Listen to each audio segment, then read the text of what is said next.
Dude, yes! Yes! What's up, YouTube? Welcome back to the CAR-NIVORES YouTube channel. Today, we're gonna be doing another feature with, guess who? Dan! Yo, if you've been watching the features, we already had Dan on the channel. We had Dan on the channel when we were messing with the Mirage Evo, the fuel pump. He helped Tyler build it. Dan also has his own Evo 1. And last time he was on the channel, we teased that he was getting a new car. I didn't expect it to be here so soon, but goddamn, was it a fucking car, man? Look at this thing, bro. Dodge Viper, we all know them, we all love them. Let's find out why Dan loves it and why, or at least tell us how attainable they actually are, man. If you're patient and you work hard, you could probably get one with no problem, at least now, while supplies last. So Dan, give yourself a brief introduction. Go watch the other video if you want to know more about him. Brief introduction, tell us about your cars, tell us about how you got to this point and how awesome it is. Sounds good. So for starters, I'm, pretty much a JDM guy, always have been, tuner this, tuner that. Never been very big into American muscle. I appreciate a lot of them, but never really cared to own many of them. To me, the Viper, since being a child, has always been and I'm the typical, I had it on the wall, as the poster car, For many years, just trying to get to a point in my career where I could get there, and just like anything else, stuff takes time, but came across a really good deal and made a few sacrifices. I sold the Supra, I sold the motorcycle, I saved for like almost 2 years, had a nice down payment, and there we go. Here we are. That's all it takes. It's just, to me, the Viper is not so much more now, but a while back seemed very misunderstood. A lot of people's first thoughts are, oh, those cars can't handle worth a damn. Meanwhile, it's literally a race car in street car clothing. Absolutely. And it's just a lot of driver error that more people spin out in this car and do their own damage than any other car out there. The Viper is well known to be the car that tests you as a driver. Like, it doesn't help you at all. Only the newer ones, 13 was when they came out? 2013 and up, yeah. Only the newer ones actually help you a little bit, because I mean, they were pushing some serious fucking power. So yeah, but ever since the Viper came out, it was basically there to be a race driver's car. But then they started selling them to people, and then people started wrecking the fuck out of them. There were so many salvage title Vipers, bro. Like, I did not know how many they were until one day I was just like, let me see how much Vipers cost. Humbled me real fast. Anyway, but yeah, so that's what these are. And the only other car that I can relate to this is the Noble. The Nobles, absolutely. They are driver's cars. They're not there to take care of you. Just power, no assist, nothing. Just pure driver's car. Exactly. It's just most people who can afford them can't really drive them. So yeah. But I'm working my way up to that. I'm trying. I'm taking it easy. Hey, man. Hey, my man could drive, okay? But yeah, so I'm the same, man. Mine was this generation's competition coupe, which I don't even know if it's a real car, if it's street legal or not. It's not. It's actually race only. Race only. Not street legal. That was my car that I had on back of my Windows XP, my dash, bro, all the time. There's that Google photo of the red and silver competition coupe on the green hills. Bro, I had that background for years, okay? Then I finally changed it to the Hennessy twin turbo 1000 Viper with the extended chin bumper. Oh yeah. That was the one that finally got me off the competition coupe, and I was like, yo, this is badass, right? I'm sure it can only go in a straight line, but who cares, right? You'll have fun at least doing it. So how long have you had it by the making of this video? So this video, I will have officially have had it 2 weeks and 2 days. I feel like I'm talking about a child. Oh yeah, I always make fun of parents. Oh, my baby. She's about 72 hours old. But yeah, we're looking at about 2 weeks. 2 weeks? Okay. What have you learned about it? What kind of surprises or unique things that you've learned about Vipers that you had no idea you were getting into? This has kind of been I've pretty much based my life on Vipers, so nothing's actually like really new or surprising per se. Okay. But maybe not surprising is the word, but everyone talks about the low end torque and about how it's there. Yeah. And driving tuner cars, turbo cars, they don't really build boost till a little bit later, and it kind of kicks in. This is the first vehicle I ever owned that is just, you hit the gas. Oh, right. I remember remember. and it goes. I remember I gave him a ride in a G8, and he was like, "Oh, that's what torque feels like." Yeah, yeah, exactly. I remember that. Okay. We're working on Tyler's car. Yeah, and then I broke it. I literally broke it that day. Yeah. Yeah. But yeah, it was like my first time, you know, the Pontiac like actually feeling torque like that. As soon as you hit the gas. Yeah. And it's cool. It's very cool. cool. You picked the motherfucking king of low end torque, bro. Holy shit. Look, it's got stretched 345s on it, man, because of how much torque it has. It's got 6 lugs because of how much torque it has, okay? So welcome to fucking low end torque, man. I'm glad to be here. Thank you. Shoot your shot, guys. Shoot your fucking shot, man. Anyway, all right, cool. So what's something that normal people probably don't know about Vipers, right? In general, yeah. Well, actually, we were talking about it earlier off camera, is the engine is completely behind the front axle. Oh, yeah. I think that's very cool, you know, to have a rear-wheel drive car have a better than 50/50. Well, I guess I don't know if better is the right term, but having 10 cylinders behind the front axle, to me, is just like a very cool feat of engineering. Absolutely. You know, and the car looks a lot longer in photos on the internet than it actually is. Yeah, it's actually not as big as I thought. I feel like the Vet might be the same length, man. I think it's roughly pretty close. You just sit a little bit farther back. That's about it, yeah. Which makes me curious of how practical this is as well. We will get there. Because the Vet, yo, I put a fish tank in the back of the Vet, okay, and gave it away for free. And the guy that I was giving it to was like, what the f? He was like, I thought you was bringing the fish tank. I said, yeah. Pop the fucking trunk. And he was like, are you kidding me? Practicality. So yeah, we'll see about that. But anything unique about them, or anything crazy that? Not so much that hasn't. I mean, honestly, in my opinion, the one that shocked the world was the first generation. Yeah. You know, no top, no windows, no door handles. It was just raw. It's gonna kill you. Yeah. I think the first gen Viper did a great job at kind of just giving the shock factor. Yeah. This gen, you know, the gen after, and then the last gen, it's more or less just a refined version of all the previous gens. Yeah. So nothing really. Actually, no, I'm sorry. One thing that a lot of people, well, I can't speak for everyone, but I'm assuming, is these cars are actually quite reliable. Yeah? There's a couple guys on the forums that have over 200,000 miles, and you know, like I've seen I think there was one on Jalopnik that had like 400,000 miles that was they found on the side of a street. Yeah, I mean, that it's was still running. It's simple technology, and a lot of people make fun of it. You know, has the price tag of, you know, at the time Ferraris and you know, stuff like that, but it's just a push rod V10. Yeah. But that's the beauty in it too, though. It's such a simple car, and it's easy to work on, and you don't have to be a certified McLaren technician or something. You know, it's bare bones. Okay. You know, it's a simple Tremec transmission. I think there's a T56 in this one. Same as everything else. Yeah. The 5th gen, I think, got the Tremec 6060. Yeah. That's But you know, it's simple, and it's just I actually like that about the car. Yeah. Is that it is very simple. Simple and max the fuck out, right? Yeah. I got you. All right, well, let's talk about the practicality of driving one of these. Where I work, in the parking lot of where I work, there's actually a dude that has a convertible 3rd gen. He daily drives it, and he's got Nittos, the really soft Nittos with that crazy like tread pattern. Yeah. And he drives it daily on those. And the last time I saw it, it was at 175,000 miles. It's brown, so if you ever run into That's him, awesome. No, I love seeing that.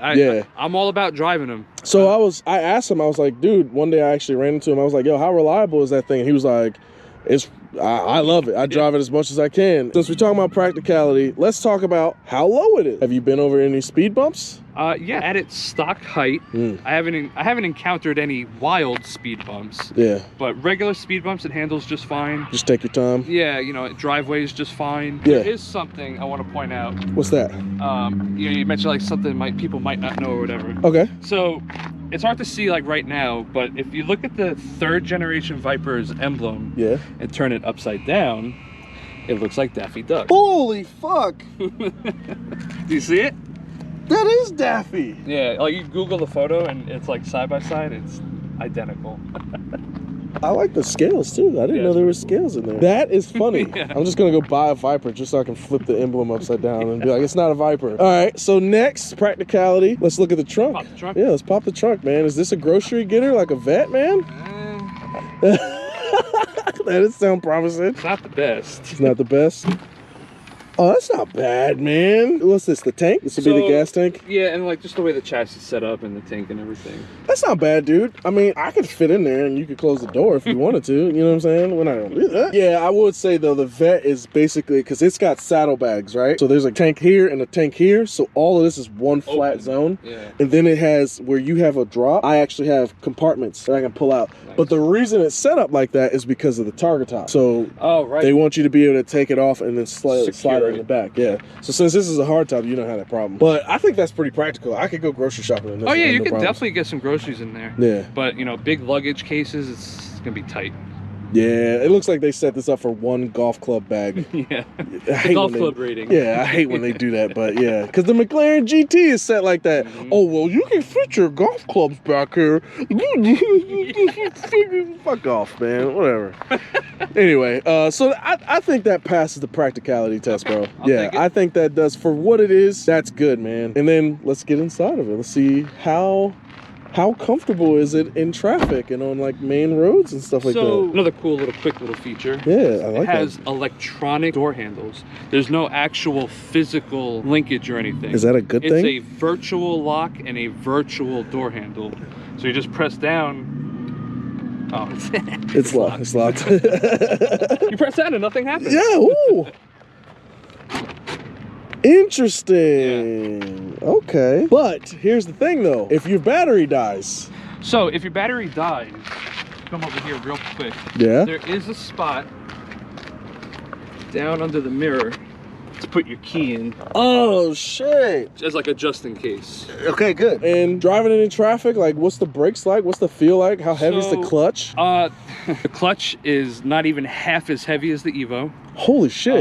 It was surprisingly light. The car drives like a regular car. It's beautiful. Wow. It just, you know, the shifting's a little clunky, you know, just typical Tremor Well, I like stuff. American stuff, so yeah, I like it. But dude, I was blown away at how it behaves so like just a normal vehicle. Yeah. And I was shocked. You know, the car's built well. It's built well. So I do want to say though, I had mentioned earlier, I want to touch on reliability. They do have a problem with rear end. 3rd gen Viper rear end is very fragile. Everything around that time period had terrible rear ends. CTSV, you know, everything. The backlash setting on this is so crazy. Yeah. It clunks a lot because there's so much play before it engages. Yeah. And you know, a lot of guys All do that torque. burnout. Yeah. And it's not like, again, it's a bam, you know? Yeah. Other than that, very reliable. Okay, okay. Good point, good point. What about amenities? I don't want to mislead the viewers. No. Trust me, we're real here, yeah. Amenities, like, how's the radio? What's that word mean? Amenities? Yeah. Do you not know what this is? But like, so we have a beautiful FM AM radio.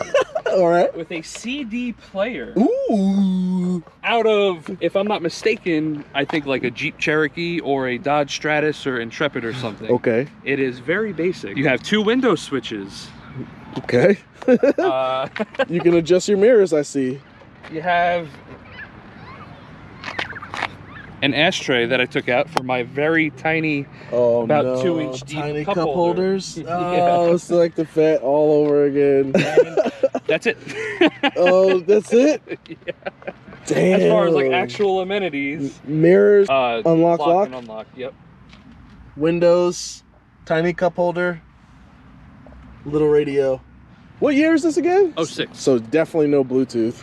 Nope. Damn, it looks good for an 06, man. Holy shit. Got a glove box? Yes. Passenger airbag, AC, and a sub. Alpine. Because GM had all the fucking Bose sponsors back then, yeah. We got stuck with that junk. Hell yeah. Oh, and side exhaust life, bro. Yes. What's it like, man? So it's cool. It's definitely different. Yeah. You know, 1st gen only side pipes. 2nd gen RT10 or GTS had rear exit pipes. Gen 3, 4, and 5 were side pipe only. I love it because, you know, especially coming from the tuner world, everyone loves to put rear diffusers on their car, right? Yeah. You know, carbon fiber rear diffusers, even fiberglass, you know, but they're never actually, hardly ever wind tunnel tested, you know, aerodynamic tested. Nope. So what I love about this vehicle, being that it has side exit exhaust, they were able to get away with having a true rear end diffuser. Fucking legit diffuser, bro. Flat panels on the bottom, has diffuser blades and actual setup properly. Look at that fucking plate.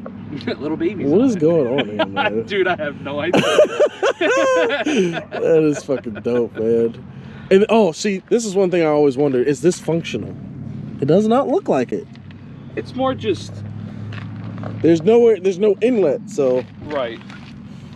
It's just sex appeal. It's just kind of like a sex appeal, yeah. you know, aggressive look.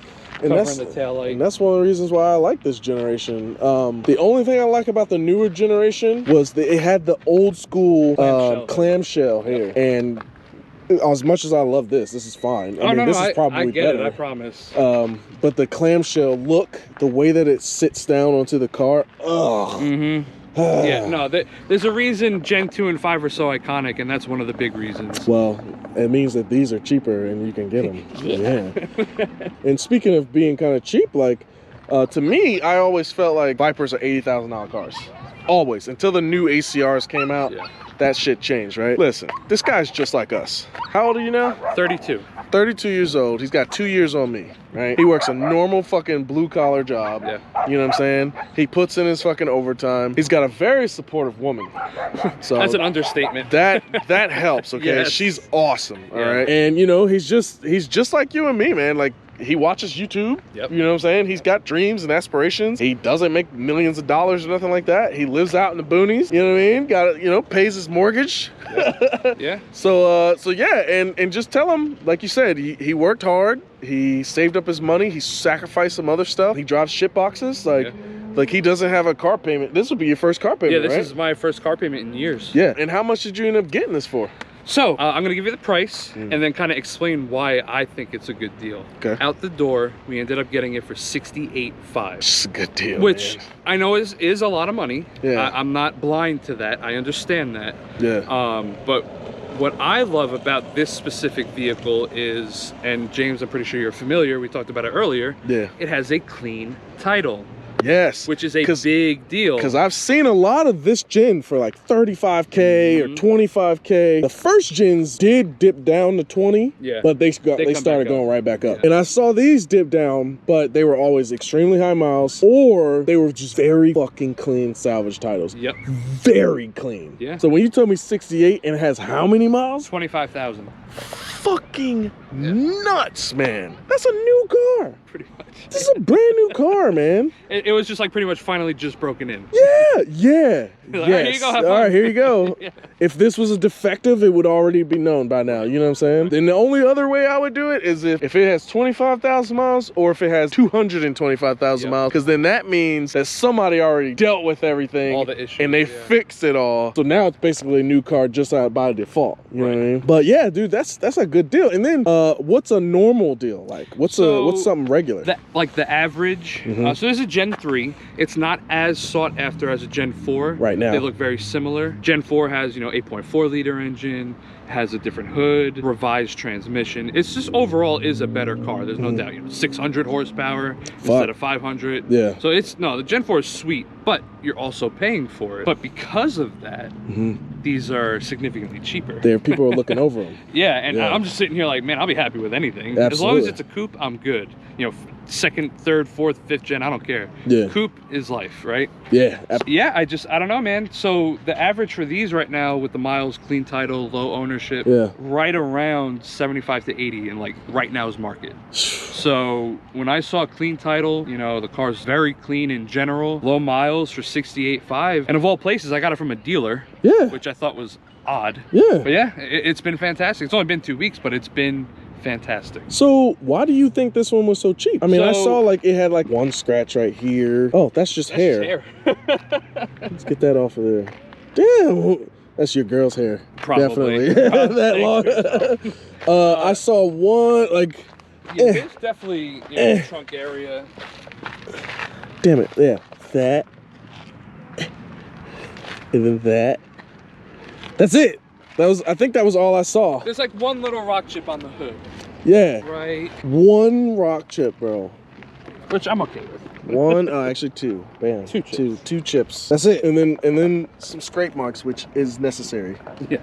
So I mean, To me, that doesn't justify a cheap ass price. So they were actually asking 80. Mm. That was their original asking price. Gotcha. Getting towards the end of the month, it's a dealership trying to move inventory. Listen, guys. Listen. And now you got to play it smart. Yeah. You know, there's a 16-year-old car that a normal bank isn't going to just finance $70,000. Nope. So now, granted, of course, there are people out there that can just drop cash on it and be good to go. Yeah. But it's not an everyday thing. You know, this isn't a Camry, it's not a Corolla. You know, Yeah. it's a $70,000 niche vehicle. Yeah. End of the month, dealers trying to move inventory, they dropped it to 75. I was like, okay. That kind of gives me the indication that, all right, well, they're at least going to work a little bit around something and try and get it out before the end of the month, because that'll be a nice big sale for that month. Okay. We went to the dealer like 2 days before the end of the month, agreed on a price, talked them down. You know, I was very courteous. I didn't say, oh, I'll give you $40,000. Yeah, come on. I gave a realistic number. They said, okay. So it originally listed at 80, got it for 68.5. I wonder how much they got it for. I don't know. I don't 40. know. That's crazy, man. I'm happy with it. A lot of, I know that's a lot of money to a lot of people. It is to me. You know, I mean, you're looking at Z06s maybe, but I look at it, how many. Okay, honestly though, how many Charger, Challenger, Hellcats do you see a day? fucking way too many. Everywhere, right? Which I mean, they're cool. I get it, but there's a lot out there all the time. Absolutely. And those are over $70,000, bro. So it's kind of like, holy shit! Think about it. Imagine. Yeah, I would buy that. I mean, and I'm not taking anything away from a Charger or Challenger Hellcat. They're awesome, but this to me is much cooler. So one last thing, kind of like going back to the Evo video about like exclusivity, and I like unique vehicles, right? Yeah. For this year and color combination, not the car in general, just this year in a coupe with this color combination, worldwide ever, they only made 28 of them. Just 28 period. Wow. And don't quote me on this, but I think it was a total of like 72 yellow Vipers ever in total for this year. For Gen 3? Oh, this year, okay. And only 28 of them had the black stripes from the factory. Cool, man. Is this even yellow, or is it like? Yeah, it is yellow. That's why I love it, because when I think of a yellow car, I look at a Volkswagen Beetle, and it's just like yellow. Dandelion yellow. Yeah, this looks more like a orange orangey gold. Yeah, like it's got some heat to it. You know what I'm saying? I like it. Well, that's what's up, man. We're not gonna waste any more time. We're gonna go take this thing for a ride. Hopefully traffic has died down a little bit. This was the best time we could meet up. And we're gonna find some nice roads and get some nice sounds, right? Sounds good.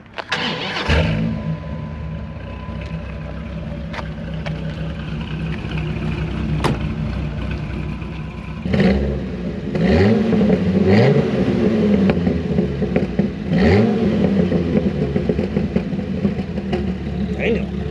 That's 10 cylinders there. Look at that. Oh my goodness, bro. All right. It's tight. It's tight in here. Very comfortable. I like the material. And it's Dodge. This is because the Corvette's interior was so garbage.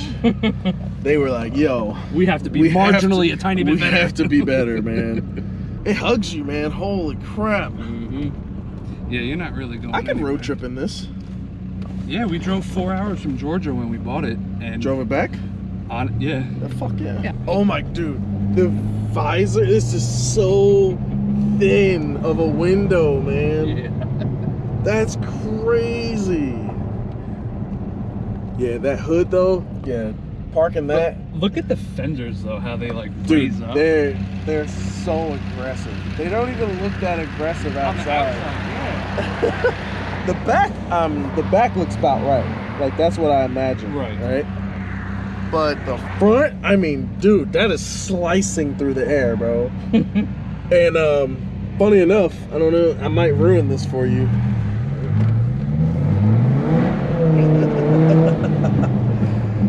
This is the view of a woman's genitalia from her point of view. I love that. I can see that. So this is the legs, and this is pubic area. I learned that from the Corvette, the C5. They have the They same know what they're pump. doing. They know what they're doing, man. That's why we like these things so much. A lot of people, yeah, that's what, exactly. And a lot of people don't realize that. And then I told them that, and they were like, "Holy fuck!" Hey, full disclosure, I didn't know that. Yeah, look, dude. I was in my car. That's all I can see now. I was in my car on the first drive, and I was like, "Wait a minute." This looks familiar. Like, what is that? And I was like, oh, it's that like beach photo of all the chicks. Hot dogs or legs. Yeah. It looks like the girls when they take pictures down their legs and their stomach at the beach. She got some really sharp legs though. She needs some meat on her bones. Yeah. But I love the natural pops, man. Yeah, and it's stock, stock tune, stock exhaust. It's not like obnoxious, but it's there. It's good. While we're cruising, what gauges do you have over here? What's going on? All right, so we have oil pressure. Good. That's the very top one. What's cool is, when you're racing or whatever, of course you always try to glance at your gauges. Yeah. Obviously you need to look at the road. Yeah. Each gauge has a red LED, so if it's messed up or if it's at 0, it lights up. It'll light up. Yeah. Oh shit. So another like kind of fail safe. That's good. Under the oil pressure, we have oil temperature. Under that, we have water coolant temperature. Okay. And voltage. Okay. Gauge cluster is pretty basic. Fuel, RPMs, speedometer. Okay. It's just the car is just the essentials. Yeah. In general. Yeah. Clock. Essential. Wrong time clock. Wrong time. Essential. AC. Essential. Yes.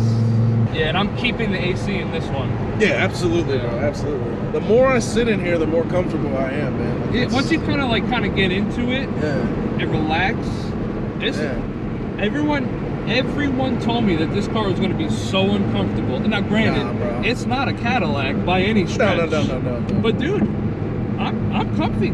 Dude, and I got a belly. This is more comfortable than the Mirage.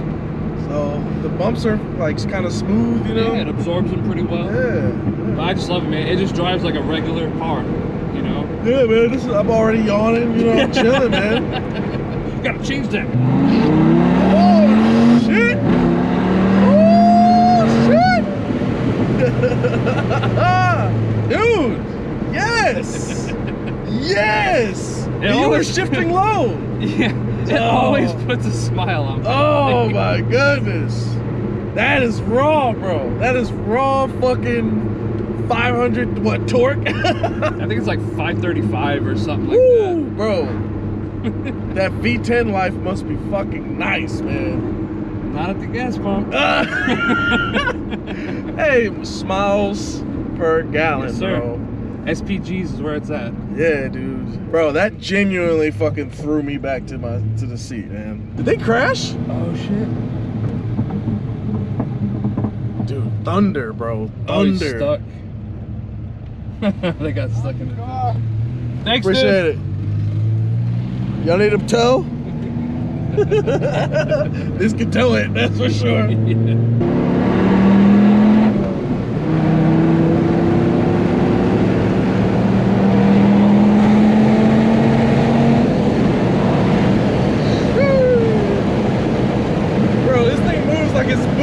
Yeah. Dude, the engine's not even trying right now. It's not even trying. What are you shifting at? That was around 55. Okay, so we're almost there. Yeah. I think like 62. Dude, it's not even trying, bro. Like it sounds so chill. I love how tight the car. I've never owned really a stock vehicle that just felt so tight. It feels good, man. Yeah. I can see the heat coming out of the vents. This is why hood vents are important, people. For aero and for heat. Trust me. Bad turning radius. Oh, we made it. Oh, we're good. All right, we're good, bro. I'll take it.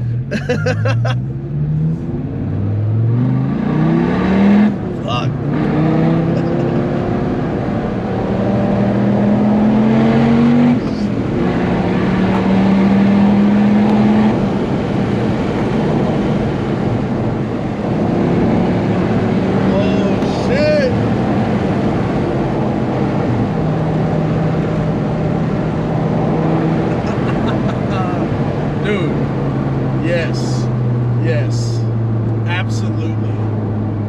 need to get my car fixed. Yes. So we can ride together, man. Yes. Oh my God. I have tears in my eyes. Can y'all see that? Like tears of joy. Holy fuck, man. That off that 0G turn, bro, when I felt the back fucking grip, bro, I was like, yo, my life. This is my life right here. This is what we live for, man. This is what we live for, man. Having fun in fun cars. You know, that's my baby. This is the baby right here, man. This is it. This is, wow. Worked your whole life for this, right? Yeah. This was always has been like the end goal. Well, what's the end game? Supercharged, Moton coils, Ooh. and a tube. Okay. Yeah. That's the plan.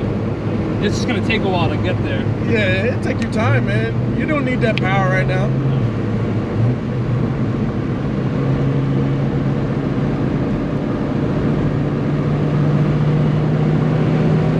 She's smooth. It just hugs. Smooth. Yeah, it just hugs it. Wow.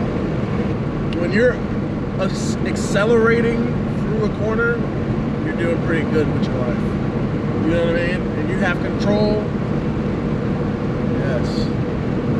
And I mean, I'm not even, like, you know, we tossed the Evo around much harder than this. Yeah, way more. You know, I'm so used to that car now. Yeah. This I've only had for 2 weeks, so I'm like trying to, you know, get up there slowly. Did it catch on fire? I don't know. I hope not. Remember that red one was smoking. Oh, that's right. Oof. He's stuck now too. Yeah, these kids are crazy. Oh, you see that house right there? $150,000. Probably. That's the housing market out here, guys.